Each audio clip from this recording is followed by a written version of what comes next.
tell us, first of all, how did you end up from being in Dubai to being in Elkhorn? Well, my husband is from Blair, Nebraska, and we met online, and so he had come to Dubai, and we were married, and we settled in Dubai. We had actually no plans to come back to America. We were quite happy in Dubai until we had our boys, and then they, of course, diagnosed my second son and me and my older son with this rare genetic condition, the skeletal dysplasia. And no one at the time could understand what was happening to the boys. They didn't really show specific symptoms like I was used to. Mm-hmm. So it really threw all the doctors. No one could give us care. So we knew we had to come back to America. Did you know that it could be hereditary? Did you know when you had children that there was a chance you could pass it along? No, actually, the thing is, with many rare conditions, unless you're able to diagnose it correctly right at the start, it's very hard to determine whether you can pass it down or not. This is actually a misconception that you can just go for a gene test. There are 400 different skeletal dysplasias out there, and many of them are still undiagnosed. So, and each genetic test costs quite a lot of money. Yes. And most of those gene tests are not covered by any kind of insurance. So, I mean, you cannot go to a doctor and tell them, okay, test me for all 400 to see which one I have. Because the symptoms that I showed were not typical of Jansen's. So for Jansen's, it is that, the literature states that you must have high calcium in your blood, you must have, X, Y, and Z. And none of these symptoms did I carry as an infant or as an adult. So they gave me diagnoses after misdiagnoses. And then finally it was just an undocumented skeletal condition. So, I mean, I don't think that we can, find fault with the medical world because it is so rare. I mean, when I was diagnosed, there were 22 cases in the world at the time, and we couldn't find even one. So, it was just a miracle of God that I even got a diagnosis. So, and it was just because my second son showed very, very typical signs. So that was, it really is a miracle. I mean, we could have still been undiagnosed. Neena Nizar joining us. Her son's diagnosed with a rare syndrome called Jansen's. You mentioned how small this community is, not a lot of people. Do you guys have like a support group, or do you speak to each other to be able to kind of relate to something that almost no one else in the world can relate to? Right. So we do. In fact, when I came back to America and researched and found doctors that could actually understand and know what was happening to us, we decided to make Nebraska our home. We shuttled to Delaware because we have a great team of doctors there. We see doctors out here in Omaha Children's who've been fantastic in wanting to learn what we have. And then, slowly we got in contact. I mean, we set up the face page initially, and I was with the sole purpose of finding other people just to share and find and learn, because each case is so different. And so we found a boy in Mississippi who has a similar condition. He's 11 years old, and he has, the same thing we do. And so we connected. And then when we set up our foundation 3 months ago, because, mind you, there was absolutely no one who could help us.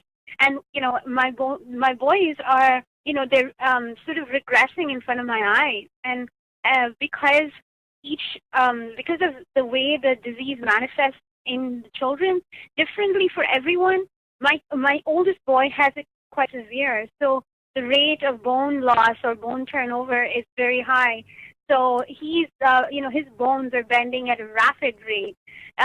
So I set out to find a researcher who would help us, and we ended up with, coming to Boston, Harvard, and Boston Mass General, where we found a whole endocrine team who has been researching the disease for 20 years but never met a patient. Wow. So, and they've been doing some wonderful work. And so when they found us, it was like a jackpot for both of us.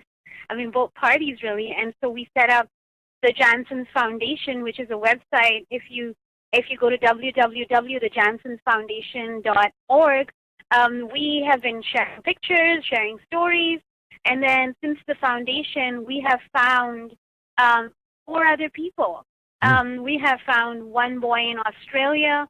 We found a girl in Paraguay who reached out to us because I do a lot of blogging, and I get the story out as much as I can. So she found us, and recently we found another adult from Wisconsin who read one of our posts and contacted us. So yeah, it's been slow, but we're finding them. Yeah.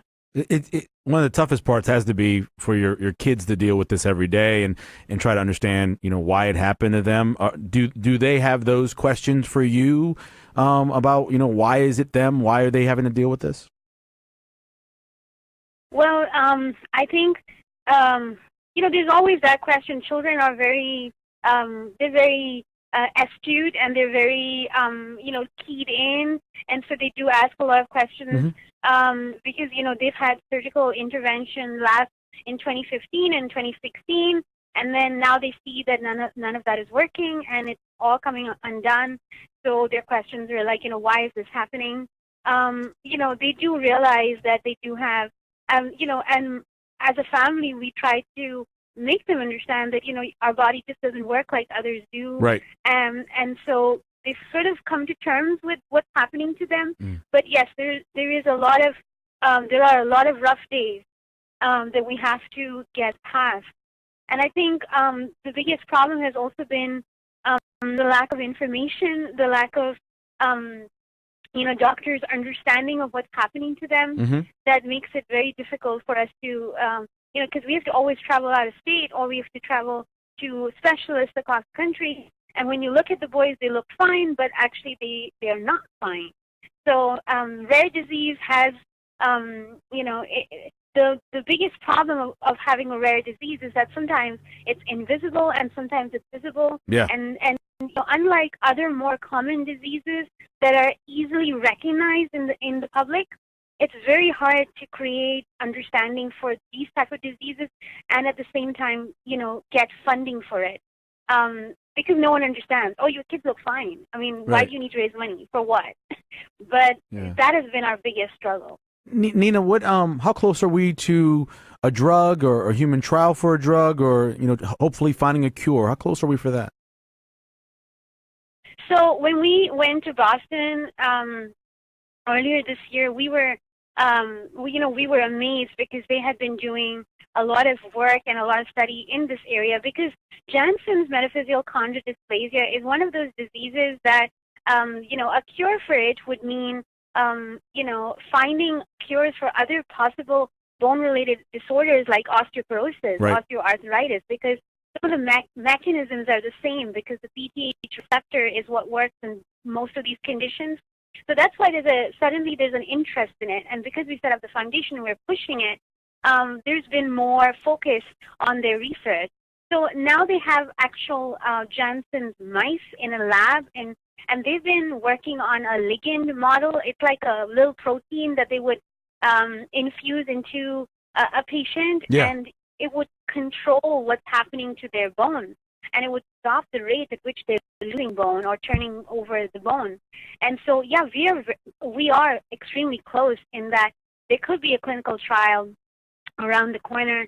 We just it's all about funding now. We have to make sure we get enough funds to see this through, because it's an ultra rare disease, and to make people aware of the possibilities of that trial would be amazing. And that's what we're doing. We're trying to get our voice out there. And yes, a clinical trial would first be tested on an adult, and that would be possibly me, because I've agreed. I'm more than willing to try out anything so that the boys can be safe from this, and all the other children who have it. You guys are going to have a fundraising walk in July at Zarinsky Park, is that right? Yeah, so Lake Zarinsky Park, in July, on 29th July at 9:30, we are walking for Jansen's. It's called Hero Up for Jansen's. if you visit our website, if you look at our face page, if you go to the face page, it's the Jansen Foundation. You have information about the walk. We're just putting together all the details. It's going to be a fun day. We're getting different people with different disabilities to come out there and just walk, raise awareness, not just for Jansen's, but, rare diseases in general. We don't get enough notice. Mm-hmm. It's always a marginalized community because, it's never really important until it affects you. Sure. So, and so because the other diseases are so much more common and more relatable, our disease, or any rare disease for that matter, is sidelined, and therefore, we need communities, we need parent voices, we need people to come together, band together, come and walk with us. It would be great, and it's a fun day. We've got a lot of exciting stuff lined up. So come out and walk for this cause. It'll be great. And you can't walk, please do come to visit our website, and please do donate something, or you can donate services, or even just click that donate button. Yeah.